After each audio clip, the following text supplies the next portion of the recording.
2000 წლიდან ყველაზე მეტად გაგვიჭირდა რომ აირია ქვეყანა, დავრჩი უმუშევარი, დავრჩი თუბინაოთ. შევარდნაძის მთავრობის დროს გვიხდიდნენ 250 ლარს ქირას. ცოტა ხნის მერე მოვიდნენ ნაციონალები და ის ქირას მომიხსნეს. წინა საკრებულო იბრძოდა რომ როგორმე თავშესაფრით მაინც დავეკმაყოფილე, გამომიყეს ფართი, მაგრამ მაშინდელმა სააკაშვილის მთავრობის წარმომადგენლებმა ის ფართიც გამისხვისეს. 7 წელი ვიცხოვრეთ პადუალში, მყავს ერთი ქალიშვილი და 2 შვილიშვილი, რომელიც ყველაზე დიდი სიმდიდრეა ჩემთვის. მე მეტი არაფერი ამ ქვეყანაზე არ გამაჩნია. თვითმმართველობა რო შეიცვალა, გადავწყვიტე მივსულიყავი თუგინ მაჟორიტართან პირველ რიგში. მივედი და დამხვდა სულ სხვა სიკეთე, სულ სხვა ადამიანობა.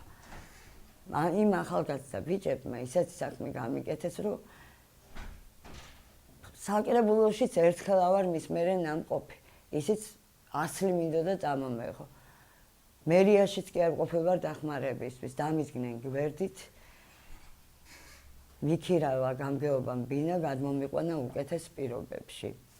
სასადილოდანაც მომაქვს კერძები, რომლითაც იოლად გავდივართ.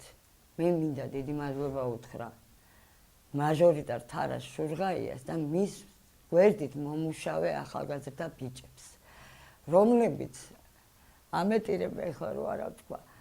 იმიტომ კი არ ტირიბარ, უკვე სიხარულის წერილია. ამდენით ჩემ ქალიშვილს ვეუბნებოდი, დედა მეთქი, როგორც მიყვარხართ თქვენ, ისე მიყვარს ის ბიჭები მეთქი, იმიტომ რომ ძალიან კარგი ადამიანები არიან. მე იმედი მაქვს, რომ ისინი მე არასდროს არ მიმატოვებენ და ყოველთვის ჩემს გვერდით იქნებიან. ღმერთმა სიკეთე და ბედნიერება მისცეს ყველას. დიდი მადლობა გამგეობის ხალხს, დიდი მადლობა მაჟორიტარის ოფისს.